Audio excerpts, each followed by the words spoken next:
હની ટ્રેપમાં પકડાયેલ બે મહિલાને પાસાના કાયદા અંતર્ગત જેલ હવાલે કરતી સારોલી પોલીસ. મહેરબાન પોલીસ કમિશનર શ્રી અનુપમસિંહ ગેહલોત સાહેબ તથા ખાસ પોલીસ કમિશનર શ્રી સેક્ટર 1 તથા નાયબ પોલીસ કમિશનર શ્રી ઝોન 1 તથા મદદનીશ police commissioner Shri B division Surat શહેરનાઓએ હની ટ્રેપનો ગુનો કરવાની ટેવવાળા લોકો ગુનો કરતા અટકાય અને ગુના ઉપર અંકુશ રહે તે સારું હની ટ્રેપમાં પકડાયેલ ઈસમો વિરુદ્ધ પાસા દરખાસ્ત કરવા સૂચના કરેલ હોય.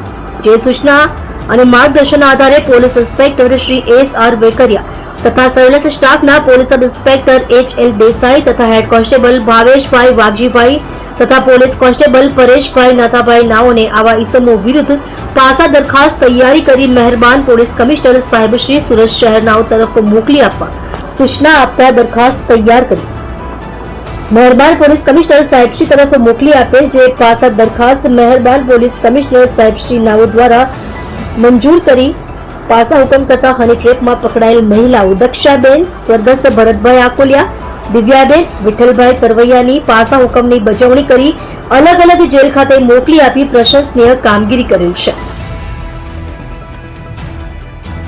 તમે જોઈ રહ્યા છો SD ન્યૂઝ ચેનલ ફેઝર શેખની સાથે.